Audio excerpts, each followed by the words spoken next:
त्यांना करून दे. बघू नशिबात पुढे काय असेल ते. ठीक आहे बाबा,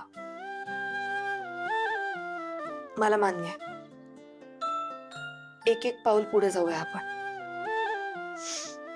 आणि मी करून देईन त्यांना सॅम्पल. बघ ती झालं सोपं होतं की नाही. उगाच मूड मूड खेळत बसला होतास ना. झालं ना आता बोलणं. आता मला कशाला उगाच बोलते.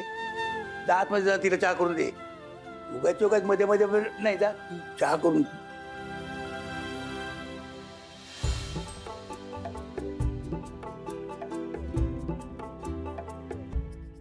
कॉमेडी तुले सांगतो का बाबा, काय रुबाब माहितीये काय. सूट बूट असं इंग्लिश फिंग्लिश असं यस नो कडक. हा पण मले प्रश्न पडून राहिला की एवढा मोठा रुबाबदार माणूस आपल्या घरी आलाच कसा, त्या भैरवीला भेटायला आलाच कसा. ते तर बोलतो ना, एवढा मोठा माणूस आपल्या घरी भैरवीले भेटायला आला. हा कौतुक कायचं करता हो तुम्ही, चुप बसा ना. मला तर यामध्ये ना असं काहीतरी झांगड गुप्ता दिसून राहिला बा. हा पहा ना, एवढा मोठा माणूस बा, म्हणजे असं भेटायला सगळेजण धाऊ धाऊ जात होते ना, हात मिळवत होते त्याले. त्याच्या हातून 10 लाखाचं बक्षीस काही छोटी गोष्ट आहे का. 10 लाखाचं बक्षीस दिलं गेलं. एवढा राजा भोज माणूस या गंगू तेलिनीला भेटायला कशाला आला. सॅम्पल घ्यायला. कायचं ते आपलं ते भैरवीने नाही काय ते आपलं हे ते काय ते काही नाही, काही नाही. त्या भैरवीनं आयुष्यात काहीतरी युक्लूस काहीतरी केलं. मार तिचं कौतुक बापा एवढ्या मोठ्या माणसाकडून. या राधानं जन्मभर भाकऱ्या थापल्या, कोणी कौतुक केलं नाही मला. नाही ना कॉमेडी मी आहे ना, मी करतो ना कौतुक तुझं. बाय मोठ्या माणसानं, राजा माणसानं कौतुक केलेलं वेगळं असते, पागल माणसानं कौतुक केलेलं वेगळं असते. का रे बापू, तुला का आता राजन सुकटणकरनी कौतुक करायला पाहिजे का. नाही माय तसं म्हणणं नाही. माय त्याने नाही कौतुक करा असं नाही, पण त्या भैरवीचंही कौतुक त्यांना करू नये असं मला मनापासून वाटतं. का रे बाबू. हा ते बरोबर आहे. हे सुटा बिवटातली लोक आहेत ना, यांना बघितल्याबरोबर राग येतो मला. कसा वागत होता घरी, तसं त्याचं घर आहे, माझं नाही. मी औरा काय होता त्याचा, तसा मी त्याचा नोकर आहे. कसा बघत होता मला तो. अरे आता काय करतो तू त्याले काय बोलतो तू. आता मला सांग का बाबा, बोर्डावर काय लिहिलं होतं तू. बाबा मी गाढव आहे. काय मी नाही ना, ते त्यांनी लिहिलं की बाबा तो गाढव आहे. आता त्यांनी येताना वाचलं असेल तर काय करणार बाबा, जे वाचलं तसंच बघितलं ना तुझ्याकडे. बरोबर. हा ते मी असं लिहिलं मुद्दाम की मला वाटलं सगळ्यांची सहानुभूती मिळेल मला. बाबा हे असं लिहून सहानुभूती मिळत असते का. बाबू अजून लहानच आहे का रे बाबू तू. जाऊ दे ना, कॉमेडी जाऊ दे ना बाबा, सोडून दे ना बाबा, समजून घे ना. त्रासलेलं पोरग आहे ना, ते समजून घे जरा. घेतलं पण मग त्या सुकटन करायचं काय करायचं सांगा बरं मले. बाबू आणि मी काय म्हणतो का बाबा, तू आता गाढवपणा केलाच ना बाबा, माझी चूक झाली. एक काम कर, तू आता सुनबाईकडे जा, पण तिला सांग का बाबा मी तुला मदत करतो, ते सॅम्पल घेऊन सुकटनकराकडे जातो असं तिले सांग. ठीक आहे, मी तसंच करतो ना.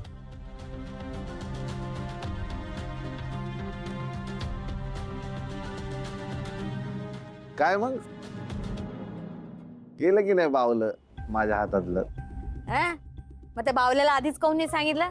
मी हा गाढवपणा केलाय असं जेव्हा त्यांनी लिहिलं तेव्हा असा मूर्खपणा करू नको रे बा असं काऊन नाही सांगितलं त्याला. बरं असं ना, कधी कधी मूर्खपणा केलेला पण आपल्याच फायद्याचा ठरतो ना. तुले सांगतो का बाबा, हा आता आपल्या राज्यातलं कायमचं प्याद झालंय. हा ते बरोबर आहे, हे प्याद आलं आपल्या राज्यात, पण तिच्या राज्यात गेलं ना ते प्याद. ठकूबाई निलिमा ठिलिमा तिचं काय करायचं समजून नाही राहिलं. लयच उडूड करून राहिले बाबा ते. तिला दाखवाच लागते शॅम्पल.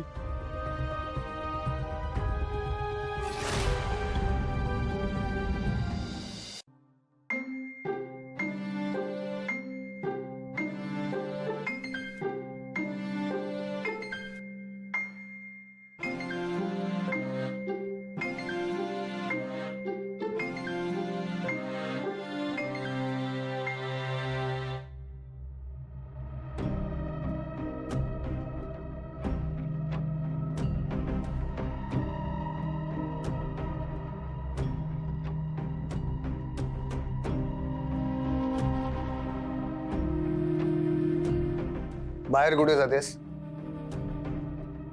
घरात पाय ठेवायला जागा नाहीये. इथे झोप, मी जातो हवं तर. कोणाला हवं तर? तुलाच तर रात्रीचं बाहेर जायचं असतं. कुठे जातोस, काय करतोस, काय माहित. काही करत नाही मी. हा, कळलं ना? बाहेर जाऊन बसतो एकटा. का? केवढी माणसं आहेत घरात.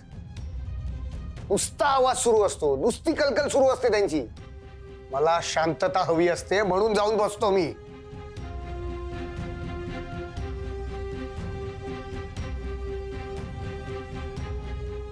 अनिश, तू पुन्हा तुझ्या जंगल सफारी सुरू करतोस का अनिश? खरंच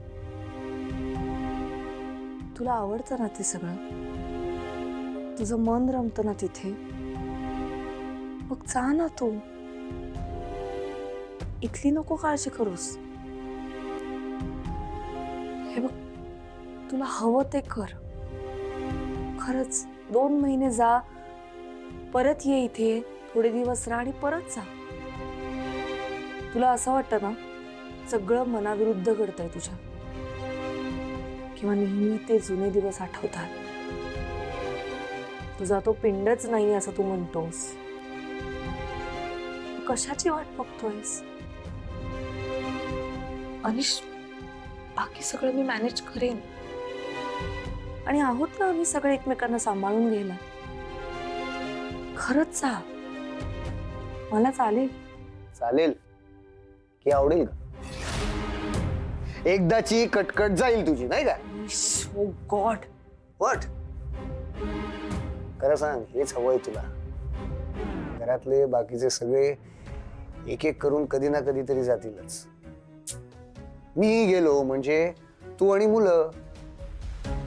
तुला मुलं तुझ्याकडे हवी होती, बाबांना त्यांच्याकडे.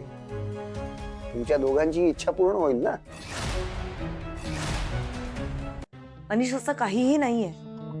वाईल्ड लाईफ आहे, तुझं पॅशन आहे. तुलाही तुझं आयुष्य परत मिळेल. आणि मी इथून गेलो की माझ्या मागे तुम्ही माझ्या नावानी बोंबा मारायला मोकळे, नाही का? अनिश कसा बेजबाबदार आहे. सगळी जबाबदारी बिचारी तुझ्या खांद्यांवर टाकून गेला. हा? आणि मी कसा बेजबाबदार आहे, नाटक्या करतोय जंगलात. अनिश, बास. I am just trying to help you. तुझं मन शांत व्हावं, तुला बरं वाटावं म्हणून म्हणाले मी.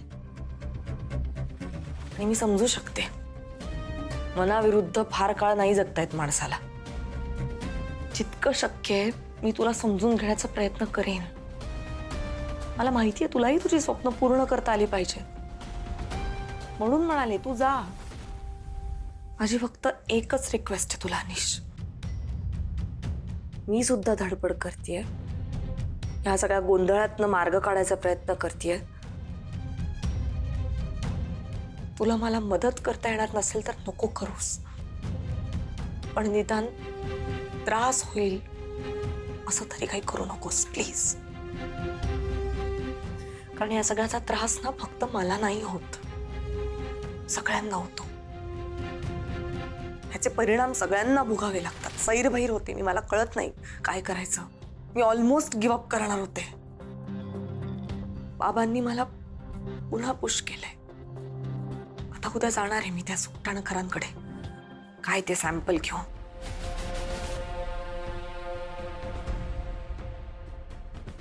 ओके, तुला हवंय ना की मी माझ्या मनासारखं काहीतरी करावं? मग उद्या ते सॅम्पल मी घेऊन जातो त्या सुकटणकरकडे. नाही, नको. तो कुठेही जाणार नाहीये सनीश.